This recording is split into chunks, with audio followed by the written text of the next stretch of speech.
Kwa hiyo madini aina mbili ndiyo yaliyoweza kupatikana kwenye hii kijiji chetu. Kwa hiyo ndugu zangu, wawekezaji walikuja kwenye ofisi yangu wakisindikizwa na watu kutoka Tume ya Madini, wakiwa wanatafuta eneo ambao madini haya yanapatikana. Walipofika ofisini, walianza kwa kunieleza aina ya udongo, namna jinsi ulivyo. Kwa hiyo juhudi ambayo niliifanya, niliamua kutoka nao hiyo siku waliofika.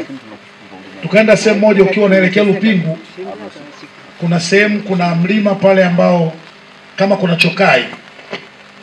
Mheshimiwa Mbunge, wapi? Ngiru. Kwa mujibu wa maelekezo yao, niliona pale panafanania na kile ambacho ninachokitafuta. Tukielekea hapo, ikaonyesha kwamba kile kinachotafutwa kipo, lakini sio kwa kiwango kikubwa. Nikawaruhusu waendelee kutafuta na maeneo mengine. Mungu akabariki, kile kinachotafuta kikaja kikaonwa wapi? Mkiu. Lakini katika kuona kile kinachotafutwa hapa Mkiu, mwanzo safari yao ilikuwa ni kutafuta yale material ambayo yanayotumika kwa ajili ya tiles, kutengenezea vyombo na vitu vinginevyo. Lakini kwa bahati nzuri akakutwa madini ya namna hiyo. Si tunaziona zile speaker au hata speaker zetu ambazo tunazo nyumbani zina sumaku, si ndio? Ile sumaku iligunduliwa miaka mingi iliyopita, lakini yako madini yanayotengeneza sumaku nyingine za kisasa zaidi ambazo zinatumika kwa ajili ya magari ya umeme, kwenye simu tunazozitumia, lakini pia hata kuna baadhi ya sehemu kama kwenye injini za ndege. Kwa hiyo hayo madini ndiyo yaliyoweza kupatikana hapa. Hayo madini yanaitwa praseodymium pamoja na neodymium. Kwa ni madini aina mbili ndiyo yanayopatikana hapa Mkiu. Kiukweli kabisa, hamna labda mtu unampamba mbele za watu. Nilipomueleza mimi nimekuja kwa ajili ya tatizo gani au nahitaji kitu gani, huyu bwana hakusita. Tuliongea kidogo sana ofisini, yaani hata dakika 5 ilikuwa nyingi. Akaniambia, bwana, unachokitaka twende, tutoke. Hatukukaa ofisini, tukatoka. Maana tulikuwa wengi kidogo. Baadhi ya wageni wangu walipanda kwenye gari ya DC na mimi nikawa nafuata nyuma. Akatupeleka maeneo tofauti tofauti kwa muda mrefu sana. Na kweli kila anapotuonesha tulikuwa tunachukua kama kisample, wale wataalamu wanaangalia na nini. Akatuacha, akarudi ofisini, akasema endeleeni na mambo yenu, mkimaliza muje ofisini. Na kweli sisi baada ya kumaliza ile mizunguko yetu, tulirudi ofisini na tukamkuta na tukampa mrejesho. Kiukweli kabisa, huyu bwana naweza kusema mpaka hapa tulipo mimi nimesimama natoa maelezo haya, ametusaidia kwa 100%. Lazima tumpigie makofi. Aliniambia naomba, najua nilimwambia tumeenda Kigoma, tumeenda Arusha, tumeenda Mtwara. Yaani nikikwambia tumetembea karibu Tanzania nzima kwa mikoa yake, wilaya zake na vitongoji vyake. Yaani watu wa Mkiu mna bahati kabisa. Huyu bwana aliniambia chonde, hakikisha bwana hii kampuni inabaki katika wilaya ya Ludewa. Usije ukatoka hapa, fanya uchunguzi wako unavyotaka, lakini hakikisha Ludewa mnabaki. Na iko siku nilimwambia ahadi yangu mheshimiwa nimeitimiza, na leo sisi tuko hapa Mkiu. Kwa hiyo jiulizeni, mikoa yote, wilaya zote, vitongoji vyote tulivyotembea sisi karibu miezi 3, tumekuja kuangukia Mkiu. Hamuoni kama nyinyi mna bahati kubwa sana kwa Mungu? Leo hii nimetumia fursa ya mkutano kumtambulisha mwekezaji kwenye kijiji ambacho anakuja kuwekeza. Uwekezaji huu ni wa uchimbaji wa madini ya neodymium pamoja na dysprosium, ambapo madini haya ni kati ya madini yanayopatikana kwenye wilaya ya Ludewa.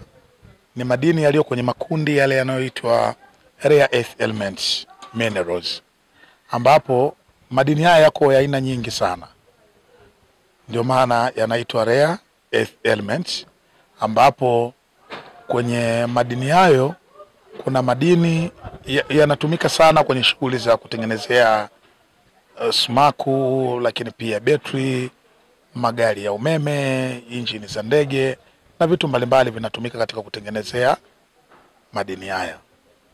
Wilaya Ludewa ina utajiri mkubwa wa madini, hivyo ndio msingi mkubwa sana wa viwanda. Mwekezaji ametoka China amekuja, kwa hiyo tulikuwa tunamtambulisha kwa wananchi ili hao wananchi waweze kujua shughuli zinazoendelea. Mpaka sasa hivi mwekezaji huyu ana leseni ya utafiti, ambapo katika utafiti wao inaonyesha kuna dalili kubwa ya kufanikisha juu ya upatikanaji wa madini haya. Kampuni ni ya ubia baina ya wawekezaji wa Kitanzania pamoja na taifa la China. Kwa hiyo jambo kubwa ambalo tunalitegemea kutoka kwenye wawekezaji hao ni kiwepo pia ajira za moja kwa moja kwenye mgodi, lakini ajira zisizo moja kwa moja kwa wananchi wa Ludewa pamoja na Watanzania kwa ujumla, lakini pia itachagiza uwepo wa kuongezeka kwa watu ndani ya wilaya yetu ya Ludewa. Lakini pili ni kwamba uwepo wa shughuli hizi za uchimbaji wa madini utaleta fursa nyingine mbalimbali, ikiwemo usafirishaji, fursa pia ya vyakula, lakini jambo kubwa ni kwamba itachagiza shughuli nyingine za kiuchumi ikiwemo kilimo. Lakini kwa nafasi yangu kama mkuu wa wilaya, swala la madini kwenye wilaya ya Ludewa sio tu kwenye rare earth elements minerals ambazo zimegundulika, bali kuna madini mengineyo ikiwemo madini ya chuma ambayo ni liganga, lakini kuna maganga matitu, lakini pia kuna maeneo mengine ambayo tafiti zinaendelea na kumegundulika pia kuna chuma. Lakini ndani ya wilaya ya Ludewa kuna migodi ya makaa ya mawe ambayo ni mchuchuma, lakini kuna ketewaka na migodi mbalimbali inayomilikiwa na makampuni binafsi, na nyingine iko chini ya shirika la maendeleo Tanzania nchini NDC. Lakini pia kuna madini ya shaba na wapo uchimbaji tayari umeshaanza, lakini pia kuna migodi ya dhahabu na uchimbaji pia nao umeanza. Kwa hiyo wilaya ya Ludewa ndiyo wilaya sasa hivi ambayo itakuja kuleta msingi mkubwa sana wa shughuli za viwanda, kwa sababu kama kuna madini ya chuma, lakini pia kuna madini ya makaa ya mawe, dhahabu, shaba, tafsiri yake kwamba msingi wa viwanda uko hapa. Kwa jambo kubwa nalotaka kuwaomba wana Ludewa na Watanzania kwa ujumla ni kuendelea kuwapa ushirikiano, lakini jambo ambalo nazungumza na watendaji wenzangu wa serikali katika nafasi zote, kuanzia ofisi yangu ya mkuu wa wilaya, halmashauri, idara mbalimbali na taasisi, tarafa, kata na vijiji, pamoja na wananchi, kutoa ushirikiano wa moja kwa moja kwa wawekezaji, kuondoa vikwazo visivyokuwa na lazima. Rais wetu Daktari Samia Suluhu Hassan ameiendesha diplomasia njema sana ya kiuchumi, ndiyo maana wawekezaji wanakuja. Kwa hiyo hata mimi ofisini kwangu hakuna mwekezaji anapanga foleni masaa 24 kwa ajili ya kutafuta nafasi ya kuwekeza. Mambo tunayamaliza kwa uharaka, tunajithibitishia na kujihakikishia kwamba ni mwekezaji sahihi, tunampatia ushirikiano kupitia mamlaka tulizonazo. Kwa hiyo niwaombe sana watu walio chini yangu nao pia wawe na moyo kama ule ambao ofisi yangu inafanya, kwa sababu Rais wetu wa Jamhuri ya Muungano wa Tanzania ndio pilot wa diplomasia ya uchumi, na diplomasia ya uchumi ni kuweza kufanya handling vizuri ya wawekezaji ili tusiweze kuwapoteza. Tusijivune sana kama Watanzania na rasilimali tulizonazo. Hata mataifa mengine ndani ya bara la Afrika rasilimali kama hizi wanazo, lakini kwa nini wanakimbilia Tanzania? Uwepo wa amani nzuri, lakini pia uwepo wa diplomasia nzuri ya uchumi, lakini ushirikiano wanaopata na ukarimu unaotoka kwa wananchi wetu. Baada ya kusema hayo, mimi nawashukuru sana. Yes. Endapo kama Tanzania kuanzisha viwanda, labda unaambia wananchi nini unaweza kufanya bila kwamba wajiandae kupisha uwekezaji au wafanye mambo mazuri na kutengeneza. Sawa. Uwepo wa migodi hii kwanza italeta wawekezaji. Wawekezaji tunawategemea watakaokuja ndani ya uwepo wa wawekezaji huu, kumradhi. Uwepo wa wawekezaji huu kwanza unaleta fursa nyingine ikiwemo fursa za viwanda. Mwekezaji wa hii kampuni ameshatueleza ya kwamba kiwanda cha kuchenjua madini hayo kitakuwepo hapa Ludewa. Lakini yako mazungumzo ambayo yataendelea kuzungumzwa kuwepo kwa planti ya kugawanya hayo madini, kufanya separation ya rare earth minerals. Kwa sababu rare earth minerals ni elements nyingi ambazo zinakuwepo kwa pamoja. Kwa hiyo ni lazima kuwa na separation plant. Kwa hiyo separation plant mpaka sasa hivi bado. Lakini kwenye swala la kuchenjua madini hayo mpaka sasa hivi hilo swala la kujenga kiwanda kipo. Lakini wawekezaji wote ambao wako hapa Ludewa tunawasisitiza sana kuhusiana na swala kujenga viwanda. Upande wa kuchenjua chuma kiwanda kitakuwepo. Viwanda vinavyotokana na makaa vitakuwepo. Lakini viwanda vinginevyo vitaendelea kuwepo. Uwepo wa viwanda hivi pia vinasababisha kuzaliwa kwa viwanda vingine ambavyo tunavyo. Kwa hiyo swala la uwekezaji wa viwanda unaotokana na sekta ya madini kwetu sisi ni sehemu ya kipaumbele kikubwa sana. Hasa madini ya viwanda ambayo tuko nayo. Kwa hiyo hii itakuja kuchagiza uwepo wa viwanda vingine. Kwa hiyo itakuja kusababisha mnyororo wa thamani. Kwa hiyo hata watu wasiokuwepo kwenye sekta moja kwa moja wanakaribishwa kwa ajili ya kuwekeza kwenye shughuli mbalimbali ambazo zitakuwa na tija kwa ajili kwenye uwekezaji. Kwa sababu unapofanya biashara yote serikali inategemea kutoka kwa mwekezaji kupata mapato. Na sisi tutakuwa tayari pale tunapokuwa tunahitajika kulipa mapato katika serikali, tutashirikiana na serikali ili tuwape haki yao. Kwa sababu bila kulipa mapato serikali haiwezi kupiga hatua. Na ndio maana inataka wawekezaji waje wawekeze kama kauli mbiu ya Mheshimiwa Rais wetu mtukufu Samia Suluhu Hassan anavyopambana yeye mwenyewe binafsi kuwapambania Watanzania, kuwashawishi watu nje waje kuwekeza katika nchi yetu hii yenye amani, yenye utulivu na yenye rasilimali nyingi. Na sisi kama mimi ni Mtanzania, nimejaribu kutafuta watu vile vile na nimepata wenzangu hawa, tumeshirikiana, tumeingia joint venture na wao. Na nashukuru kwamba tumefanikiwa kwa kile tunachokitafuta, na tunatoa wito kwa makampuni mengine nje waje. Fursa Tanzania zipo. Nchi imetulia. Nchi na amani, kwa sababu unapojaribu kuweka hela sehemu alafu nchi haijatulia kidogo kunakuwa na mashaka. Lakini unapokuwa na nchi ambayo ina amani, ina watu wametulia, serikali sikivu, inatoa ushirikiano, unapokwama unapata msaada. Kwa kweli ni sehemu ambayo unatakiwa ujivunie sana katika wakati huu ambao nchi nyingi vitu hivi vinakosa. Mmeingia kandarasi ya miaka mingapi na labda mtakuwa mna rupo ya kuweza kuliniwa? Kwa kweli sasa hivi sisi tumepewa kwanza miaka 4 ya utafiti. Na sisi sasa hivi toka tumepewa hiyo leseni hatuna hata miezi 3. Na tayari tushafikia 60% ya kile tulichokuwa tunakihitaji tushakigundua. Kwa hiyo tunatarajia tukishamaliza tuandike ripoti kuipeleka serikalini na tuwafahamishe tulioyafanya au tulioyafanyia uchunguzi ili wayafanyie kazi na watusaidie kwenye hatua inayofuata. Au madini yanatumika kutengeneza nini? Hayo madini ni kwa jina linaitwa rare earth. Yanatengeneza mabetri ya magari, vipuri vya ndege na mambo mengi. Na soko lake likoje duniani?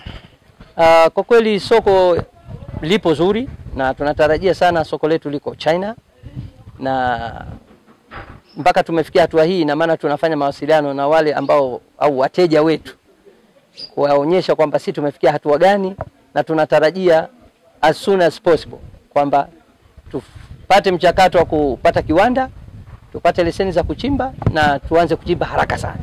Asante sana. Mmeyapata kwenye eneo gani hayo madini? Haya madini yanapatikana hapa katika mkoa wa Njombe, wilaya ya Ludewa, katika kitongoji cha Mkiu na maeneo ya pembezoni za eneo hili. Kwa hiyo na sisi tunatarajia kwamba watu wa hapa watanufaika kwenye ajira na pia serikali itanufaika kwenye mapato, na nafikiri kwa serikali tunaiomba tu itusaidie katika masuala ya miundo mbinu, kwa sababu tuna shida ya maji kidogo na umeme. Umeme ni tatizo, na kama unataka kuweka kiwanda kama huna umeme ni shida. Kwenye eneo hilo ambalo umeona madini, mtalazimika kuwalipa fidia watu ili wahame, au ni eneo ambalo halina makazi ya watu? Kwa maeneo tuliyopata sisi, kuna baadhi yana watu na kuna baadhi ni eneo la serikali ya kijiji. Lakini kama unavyojua, huwezi kwenda sehemu kwa kuta mtu ukamuondoa hivi angalau usimpe kitu. Hiyo inakuwa kwanza sio ungwana. Unabidi ukae umpe chochote ili akupishe, ili anufaike na wewe unufaike. Na tunatarajia tukianza kazi na tukipata faida, kuna fungu ambalo sisi tutalirudisha ndani ya jamii, kwa sababu sisi tunaishi na jamii, na kuna watu wana changamoto nyingi. Kuna vilema hapa, kuna watoto yatima, kuna wajane, kuna wazee. Kwa hiyo haya mambo yote nimeishakana na wenzangu, kwa sababu mimi ni Mtanzania na ninajua asili yetu sisi tunavyoishi. Lazima tuwajulishe kuna jambo kama 1, 2, 3. Kwanza kabisa mimi nishukuru serikali. Naishukuru serikali kwa sababu ndiye iliyefanya wawekezaji waje huku kwetu. Kile kitendo cha kuweka mazingira mazuri ya uwekezaji ndio yamesababisha leo unawakuta wawekezaji wanakuja wilayani kwetu na mkoani kwetu na kijijini kwetu hapa Mkiu. Kwa mantikio basi, mimi nikiwa kama kiongozi, unapokuta kuna miradi mikubwa inakuja, jambo la kwanza ni kuwaelimisha wananchi wako watambue ile fursa ambayo iko kwao. Hilo jukumu la kwanza ambalo tunalifanya. Lakini jambo la pili, ukishawapa elimu, lazima wawezeshwe wa watu. Wawezeshwe kwa namna gani? Wawezeshwe kwa kwenda kwanza kuzitambua zile fursa. Wakishazitambua zile fursa, warudi kwenye jamii, watambue kwamba hapa kwetu kuna kitu muhimu na tunatakiwa tukichangamkie. Hayo mambo yakifanyika, wananchi wetu watakuwa sehemu ya walalamishi na watakuwa sehemu ya walinzi, kuwalinda wanaokuja kwenye migodi yetu. Umemsikia pale Mheshimiwa DC anasema yule mwekezaji kwenye yule mgodi pale Mkiu yanapatikana madini mpaka ya kutengenezea vipuli vya ndege.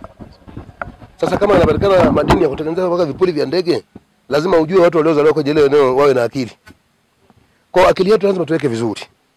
Lazima tuweke vizuri, tuhakikishe watu tunaelimisha vizuri na wanaenda kunufaika moja kwa moja na hayo madini. Hapo walipogundulika madini hayo, ninachowaomba mimi kwanza watambue nyumbani kuna fursa. Kwa sababu tuna watu wengi ambao wako nje ya Mkiu, wasomi wazuri, wafanyabiashara wazuri, wako nje ya Mkiu. Lakini sasa hivi pale Mkiu wakifika wageni 30 kwa kulala hamna. Kwa warudi watambue fursa zoko nyumbani. Tuwekeze nyumbani, tujenge guest, tujenge hoteli nzuri. Mambo yao mazuri. Tukikaa mbali, ipo siku tutakuwa walalamishi. Tutakuwa nalalamika tu. Wamekuja tukutupola mali zetu, wamekuja wageni kuwekeza kwetu, kutakuwa na mambo mengi. Lakini tukizichangamkia hizo fursa, sisi tutakuwa wa kwanza. Tuna mbunge mzuri, tuna mkuu wa wilaya mzuri, tuna mkurugenzi mzuri, tuna mwenyekiti wa halmashauri mzuri, wako madiwani wazuri. Na mwenyewe ni diwani. Lazima tujipendelee kwa sababu mambo haya yamekuja katika kipindi changu. Kwa lazima niseme. Kwa mimi nawasihi na nawaomba sana watu wanaotuzunguka. Na ndio maana wamekuta pale anafanya kampeni kubwa sana ya kuhakikisha watu tunaongezeka, watu wazae waongezeke, kwa sababu nimefanya research nikagundua wanaopungua ni wengi kuliko wanaoongezeka.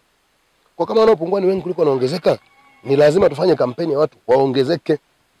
Wasipoongezeka, watalazimika wawekezaji kuwatoa watu mbali kuja kufanya kazi hapa. Na sisi tupo leo, kwani tusihamasishe watu wakazaa.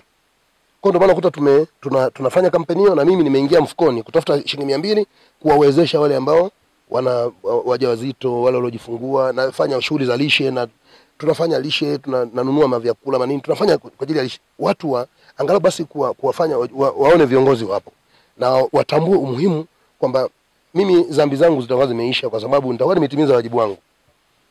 kwa sababu tumeona kuna kitongoji kina watoto wachanga wako watatu. Sasa kama watoto wachanga watatu, kweli kitongoji kizima chenye watu zaidi ya 200, alafu una watoto wachanga watatu, tunakwenda wapi? Mpaka tunarudi nyuma. Watakuja kunufaika na hii godi yetu na vyote tunavyojisifu navyo leo ni watu kutoka mbali. Kwa nini tusihamasishe kizazi chetu kikaongezeka? Kwanza naomba serikali iendelee kuleta watu. Kama imepatikana madini ya aina hiyo pale, nina uhakika yako na mengine. Ili kazane kuleta wawekezaji wengine kuja kufanya utafiti zaidi, kwa sababu naamini leo tuna rasilimali za kutosha. Tuna rasilimali za kutosha na tuna maeneo ya kutosha. Kwa hiyo naomba serikali iendelee kuleta wawekezaji wengine, waendelee kuja kufanya utafiti.